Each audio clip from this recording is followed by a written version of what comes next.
The dog was shaking so hard his fur quivered in the wind, each breath rising like a ghost from his body in the winter air. He stood pressed against the icy bank of the river, claws sunk into mud that smelled of rust and rain. His ribs showed like a map of hunger, and his eyes, dark, wet, frantic, searched every passing car as though hope might ride in one of them, but no one slowed. Tires hissed against wet asphalt, headlights cut the dusk, and the world moved on. He trembled as if his body was remembering all the nights no one came. The water lapped at the bank beside him, cruel in its invitation. He shifted closer to the edge, his tail tucked so tight it seemed to vanish. And then, finally, brake lights flared. A car door opened. Boots struck gravel.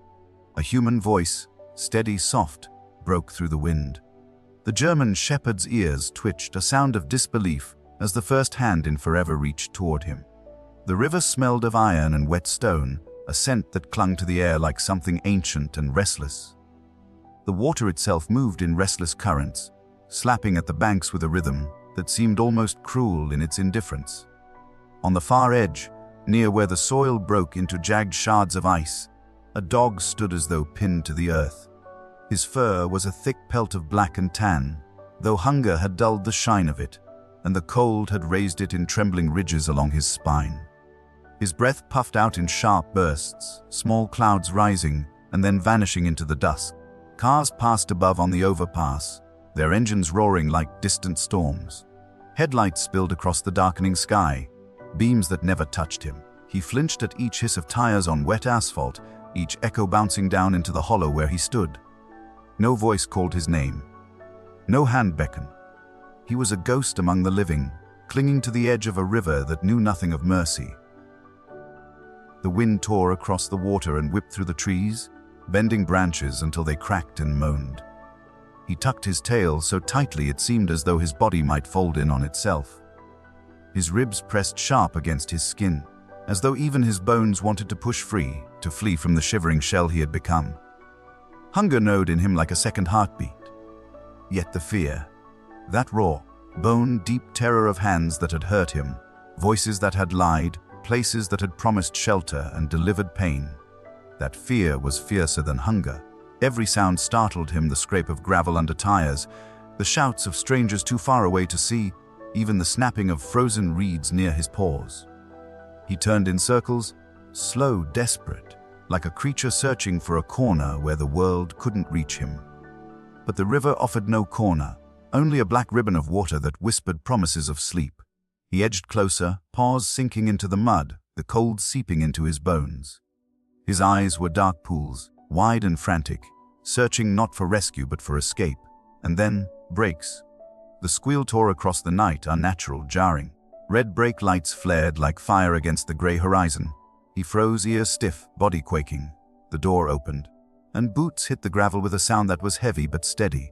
No rush, no anger, just a rhythm, deliberate, measured, like someone careful not to break the silence of a church. The man's voice came low, almost lost in the wind. Not the sharp bark of command that had once sent the shepherd's body shrinking, not the empty sweetness of voices that had turned bitter a moment later. This voice carried no weight but warmth, a slow murmur that curled through the dark like a thread of smoke. The shepherd's ears twitched. His body shifted, half ready to bolt, half rooted by something he didn't recognize anymore, the faint tug of hope. The man crouched, letting his hand dangle low. No sudden movement. The wind carried his scent, leather, wool, something faintly of pine. The shepherd growled, soft and broken, not a warning but a plea, don't come closer, don't break me again. His legs trembled with the effort of holding his ground.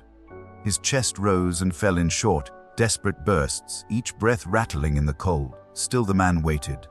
Minutes stretched thin as glass. The river kept its rhythm, the cars kept their roar, and between them a fragile stillness grew. Finally, hunger betrayed fear. The shepherd's nose quivered. The man's hand held something, the faintest scent of meat carried across the air, cutting through the metallic sting of the river. His paws inched forward, mud sucking at them with a wet squelch. His head lowered, body hunched as though expecting the blow to fall at any second. But it didn't. Only the voice again, soft, steady, drawing him forward like a rope pulling through darkness. He stopped just short, his muzzle hovering near the man's fingertips. His breath steamed against the offered food. His eyes darted upward, quick, wary, ready for betrayal. But the man's gaze was steady, not forcing, not pleading, just waiting. And in that waiting, something broke. Not the dog's fear, that still shivered in every muscle, but the certainty that all humans were the same. A crack opened, small and fragile, but enough. He reached out, teeth brushing the man's palm, and snatched the food in one desperate gulp. The man didn't move. He didn't reach. He didn't claim. He simply stayed, crouched against the cold ground, letting silence and patience do what force never could. The shepherd backed away, chewing fast, his body ready to flee. But when the food was gone, his gaze returned, torn between flight and another taste of something that wasn't cruelty. The river rushed beside them, uncaring. The sky sagged heavy with storm. But here, on this forgotten bank, a new story had taken its first breath. The shepherd's teeth closed around the morsel, the flavor rushing into him with a violence that surprised him. It had been so long since food had tasted of anything but scraps and rot. The meat was warm still, touched by a human's hand, and he chewed fast, frantic, swallowing before instinct could scream that it was a trap. His ears pinned flat, his eyes darted sideways, but the hand that had offered did not strike. The man stayed crouched, his breath a visible cloud, his body patient as stone. The dog shifted back into the shadow, ribs hiving under his skin. Every inch of him was torn between muscle memory and hunger. Trust was a word that meant nothing now. It was only the tug of his stomach and the flicker of warmth in that voice. The river gurgled and spat at the bank, a constant whisper that promised escape if the world cornered him again. He glanced back at the water, then forward to the hand still waiting, still steady. The man reached again, slow, deliberate. Another piece of meat lay in his palm. The shepherd growled, a low, tremulous sound that barely carried above the wind. His paws shifted in the mud, half turning to bolt, but the scent drew him like a string. His body shook as though each step toward the hand was a betrayal of everything he had learned, that people hurt, that hands were danger, that voices lied. And yet, his paws carried him forward. Closer this time. His nose brushed against the man's fingertips, cold and wet against the warmth of human skin. He hesitated, breath rattling, eyes wide. The man didn't flinch, didn't rush. He just let his palm stay open, his fingers loose, as though he were holding something far more fragile than food, the ghost of trust itself. The shepherd lunged, teeth snapping the morsel away. He retreated, tail clamp, eyes darting. But this time he didn't run far. He stayed within the glow of the man's breath, the rhythm of his steady murmuring. The voice filled the space around them, low and unthreatening, like a lullaby for a child who'd forgotten the sound of comfort. Minutes stretched again, long and aching. The man spoke in fragments. "Good boy, easy now, you're safe." The words meant nothing, but the tone carried something the dog could feel in his bones. He trembled, hunger gnawing at him, fear pinning him in place. And then the hand came one step closer. Not sudden, not grasping, just closer. The shepherd froze. His eyes locked on the fingers, the wrist, the sleeve brushed with dirt. Every nerve screamed retreat. But hunger again betrayed him, pulling his muzzle forward inch by inch. His whiskers brushed the man's skin. His breath trembled against the warm palm. The meat was there, but this time the shepherd didn't snatch. He lingered. He let his teeth close softly, taking the offering without violence. His tongue brushed the man's palm in a fleeting, accidental touch. The taste of salt and wool. The faint trace of human skin. It jolted him, a memory of something he had buried deep. He pulled back quick, startled by the intimacy of it. But the man's face did not harden. His eyes did not narrow. They softened, crinkling at the edges in a way the dog didn't yet understand. For the first time, the shepherd didn't retreat into full shadow. He hovered near, caught in a fragile tether he didn't know he had chosen. The wind howled across the water, whipping his fur into ragged waves, but he stayed.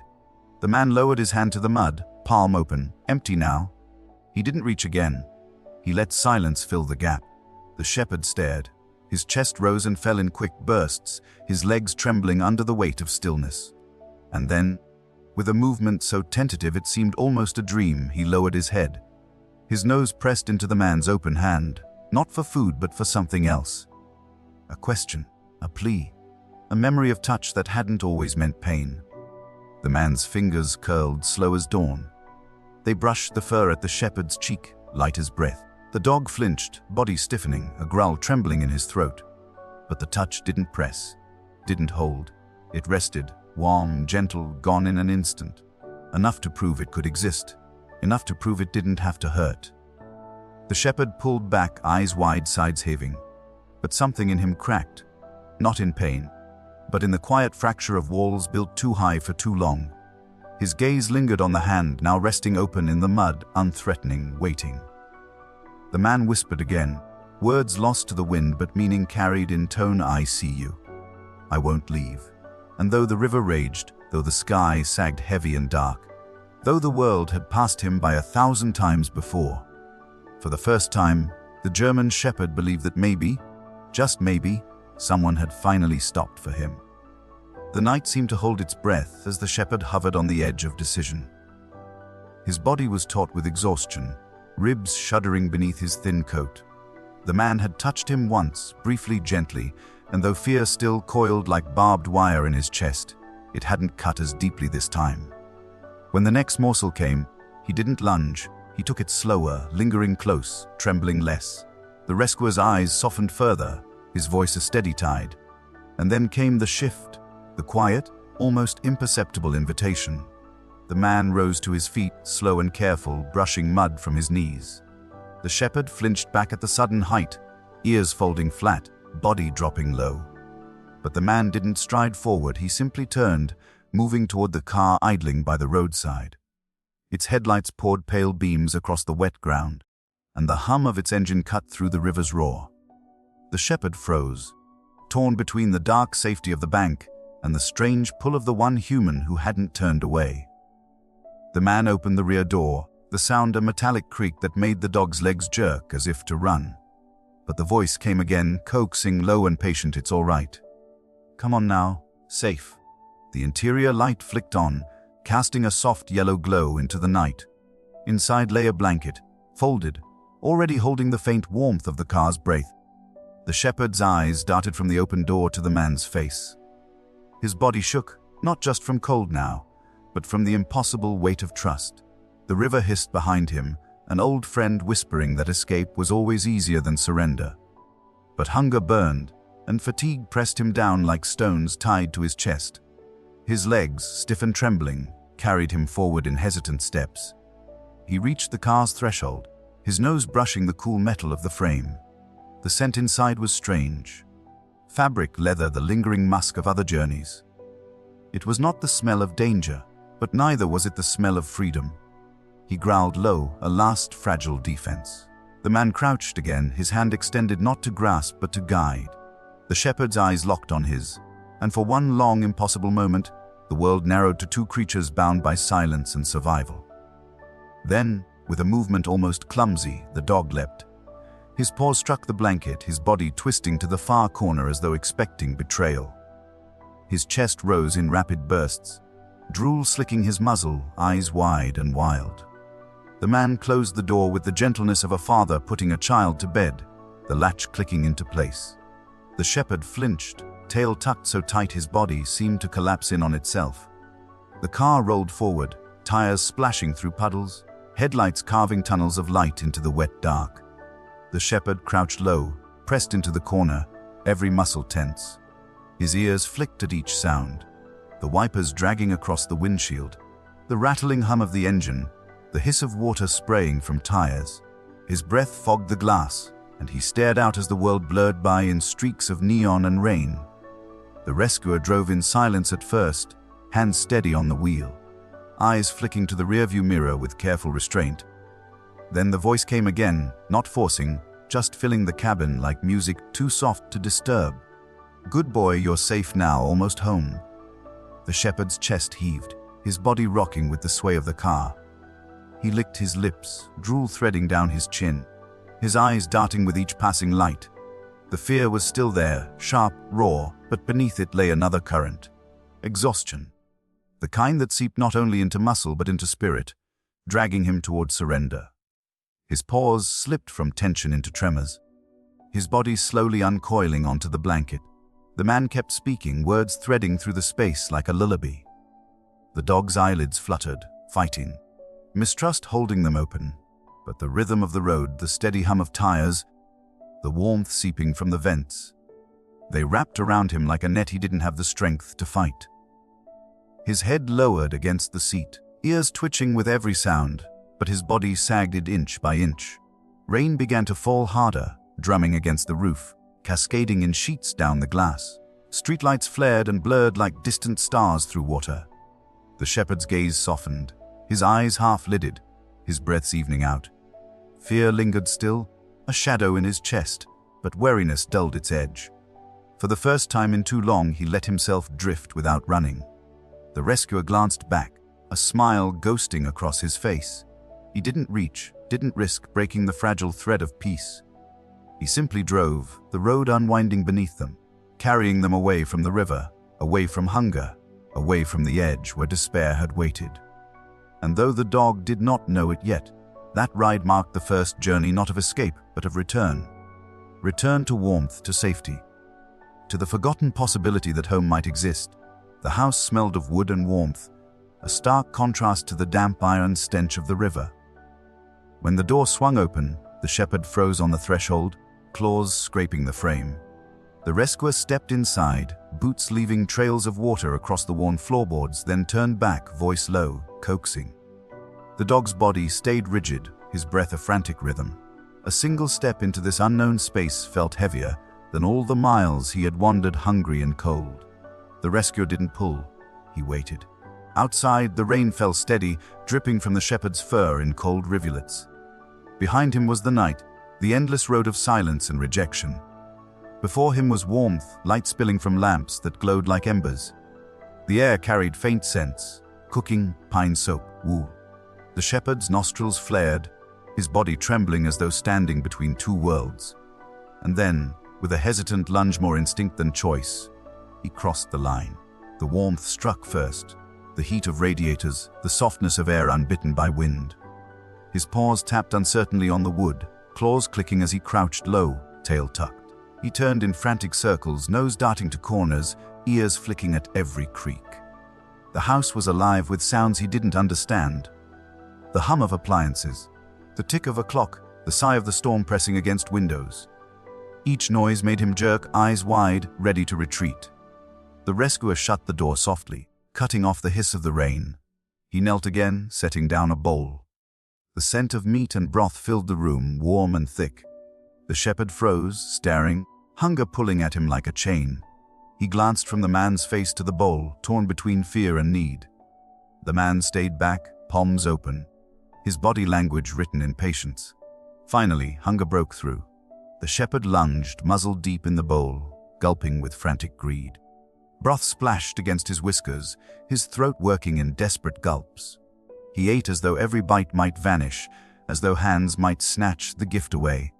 The man stayed still, his breath slow, letting the sound of devouring fill the quiet. When the bowl was empty, the shepherd backed away, chest heaving, eyes darting as though still expecting loss. A blanket lay in the corner, soft and folded. The rescuer patted it gently, murmuring words the dog didn't know but felt. The shepherd's ears twitched, his gaze wary. But exhaustion pressed hard, and the ground felt too cold, too hard. He circled the blanket once, twice, then lowered himself down, still coiled tight, every muscle ready to spring. His eyes stayed open, watching, searching. But the blanket held warmth, and slowly, inch by inch, his head sank against it. Sleep didn't come easy. Each creak of the house startled him awake. Each shift of shadow pulled his body taut. But the rescuer's presence, steady and calm, became an anchor. He moved through rooms with a rhythm that spoke of home, not threat. When he sat nearby, reading quietly, the shepherd's ears twitched at the sound of turning pages, the soft scrape of a chair. It was strange, but it was not dangerous. Days unfolded like cautious steps across ice. The shepherd learned the rhythm of bowls that filled without punishment, of doors that opened without closing forever. He learned the sound of the rescuer's whistle, not sharp like command, but gentle like a question. At first he ignored it, body stiff, testing the truth of this place. But slowly, curiosity grew. He'd take a step closer, then two, until one day his nose pressed into the man's palm, not for food, but for something nameless. Trust did not bloom at once. Fear still coiled deep. At night he paced, claws tapping the floor, eyes darting to windows as though the river might call him back. He startled at sudden movement, flinched at raised arms. Yet each time, the rescuer's patience met him like a wall that did not break. There were no blows, no shouts, only quiet consistency.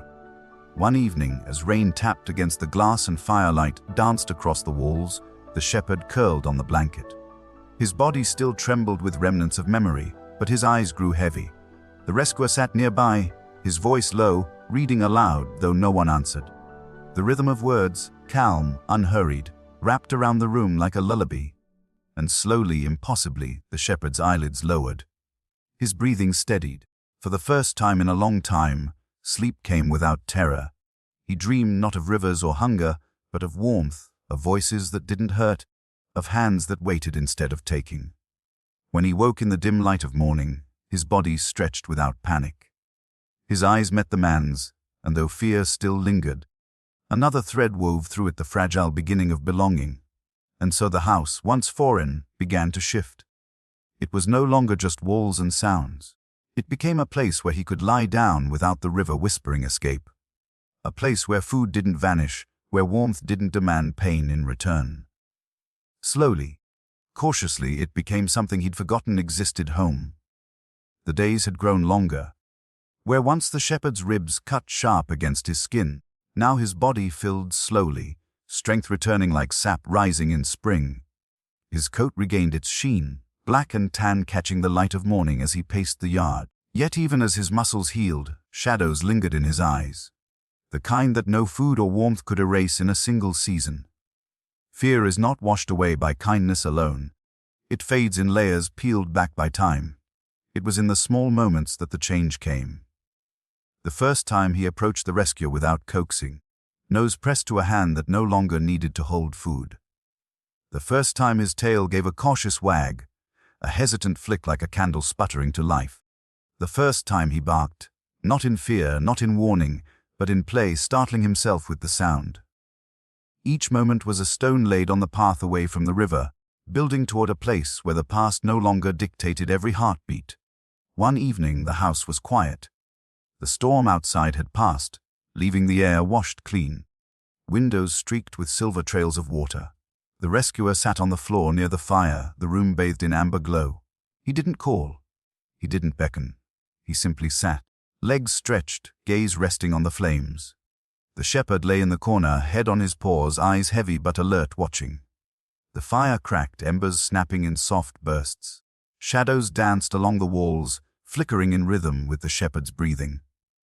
His eyes drifted closed, then opened again, torn between rest and vigilance. For weeks he had slept with one ear pricked, one eye half open, never surrendering fully. But tonight felt different.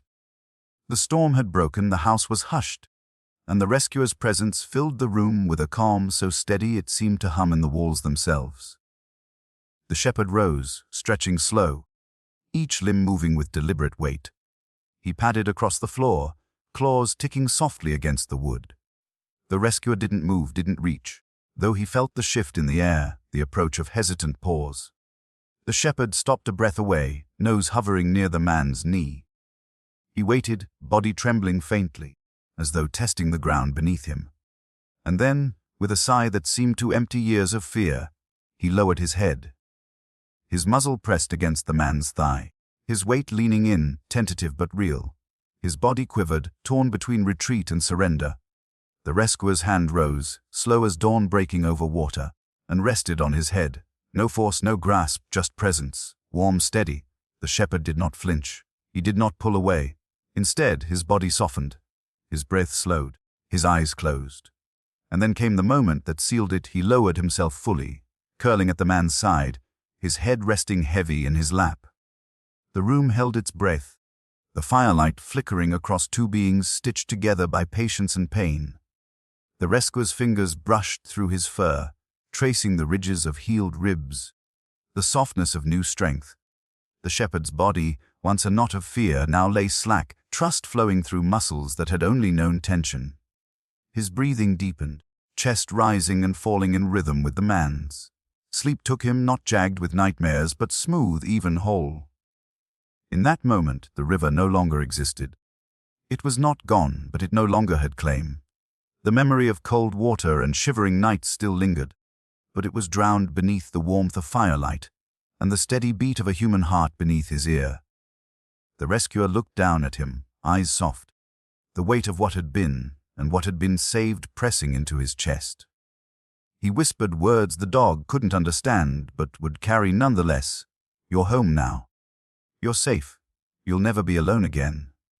And in the stillness of that night, the shepherd, who once shivered beside a river while the world passed him by, slept without fear, his body no longer curled in defense but stretched in trust, his spirit no longer tethered to survival but free to rest.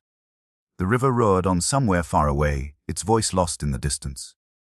But here, in this quiet room, by this steady hand, he had crossed to the other side. The fire had burned low, its glow painting the shepherd's fur in strokes of amber and gold. His chest rose and fell against the rescuer's leg, each breath a soft surrender. The man sat still, as though any sudden movement might shatter the fragile miracle in his lap. In the quiet, he traced back the path that had led here. The night by the river, the trembling body in the mud, the eyes that had looked at him with such hopeless terror. He felt the weight of it now, not as a burden, but as something sacred, the chance to give back what the world had stolen. Weeks turned into months, and the shepherd's place in the house became as natural as the ticking of the clock or the creak of the old stairs. But healing was not a straight line. Some days he startled at the sound of the doorbell, body crouched low, ears pinned flat. Some nights he woke in a start, panting, eyes wild as though the river had dragged him back into its cold embrace. The rescuer never rushed him through those moments. He would sit on the floor, his hand outstretched, waiting until the shepherd's trembling slowed. No words could erase scars etched so deep, but presence could remind him that the past no longer had teeth. It was in the small rituals that the shepherd rewrote his life. Morning walks through dew-soaked fields, where he learned the rhythm of birdsong instead of the growl of hunger. Bowls filled at the same hour each day, teaching him that food did not depend on desperation. The rescuer's voice calling his name, a name newly given, one that held no shadows, and the realization that voices could summon love, not pain. Step by fragile step, he walked away from the edge of the river. There were moments that caught the rescuer unprepared. The first time the shepherd bounded clumsily after a thrown ball, ears flying, tail wagging in a burst of forgotten joy. The first time he pressed his weight against the man's chest, paws draped awkwardly across his shoulders, as if to test what embrace might feel like. And the first time, quiet, unremarkable to anyone but them, that the shepherd chose to lay at his feet in the middle of a storm, unflinching, no longer trembling at thunder. These were the victories, carved not in grand gestures but in the quiet transformation of fear into trust. The rescuer often wondered about the years before the river. Who had abandoned him? What cruelties had carved that hollow look into his eyes? But he learned in time that the past was not a story that needed answers. It was enough that the shepherd's present was no longer dictated by it. Enough that the river was behind them. And still, sometimes, the man would take him back to the water's edge. Not the same river, but another, gentler stream where reeds bent lazily and children skipped stones. The shepherd would stand at first with his weight back, tail stiff, ears flicking nervously at the water's murmur. But then the man would kneel, his hand resting on his side, steady and patient. The shepherd's chest would rise and fall, breaths uneven, before he inched closer to the bank. His reflection rippled back at him, no longer the gaunt ghost who once trembled alone, but a creature whole again, stronger, alive. The rescuer would watch as the shepherd lowered his head to drink, the water cool against his tongue. And in that small act, the choosing of water not as a threat, but as a gift, lay the proof that healing, though never perfect, was possible. The river that had once whispered of despair was now just a sound among many. The rush of life, not the promise of ending. Seasons turned. Winter gave way to spring, and the fields bloomed with wildflowers that brushed against the shepherd's legs as he ran. His body, once frail, now rippled with strength. His eyes, once clouded with suspicion, now glimmered with the brightness of presence. He had not forgotten. Scars never vanish completely, but the memories no longer chained him. They were simply echoes, softened by the chorus of new days. At night, when the house grew still and the world outside hushed, the shepherd curled not in a corner, not pressed against a wall in vigilance, but at the side of the bed, his body heavy with the ease of safety. The rescuer would reach down in the dark, his fingers brushing through fur that no longer bristled but leaned into touch. In those moments, man and dog carried one truth between them. Survival had become more than endurance. It had become belonging. Years later, people would stop them in the street, remarking on the shepherd's nobility, his calm stride, the gentleness that radiated from him. They would not know of the river, of the trembling shadow he once was. They would not see the nights when sleep came only in fragments, or the way he once flinched at kindness. But the rescuer would know, and in the quiet pride of their walks, he would carry the memory like a lantern, the proof of what patience, love, and refusal to turn away could build. One evening, long after the river had become a distant memory, the rescuer sat again by the fire. The shepherd, older now, his muzzle dusted with grey, lay with his head in his lap just as he had that first night. The man traced slow circles over his fur, remembering the weight of that first surrender. Outside, rain tapped against the windows, a faint echo of the night that had begun it all. The shepherd stirred, eyes opening, gaze soft and knowing. For a moment, time folded. The past river, the present warmth, the years between. The man leaned down, whispering as he always had, though the words were simple, "You're safe. You always will be." And as the fire crackled, as the storm passed, the shepherd closed his eyes once more, carried not by fear but by the steady heartbeat he had come to trust above all else. The river would always exist somewhere out there, rushing, cold, indifferent. But here, in this home, it no longer owned him. It ended not in despair but in rest, not in trembling but in trust. The German shepherd who once shivered beside the river now slept in warmth, his story rewritten by the single truth of someone who finally stopped.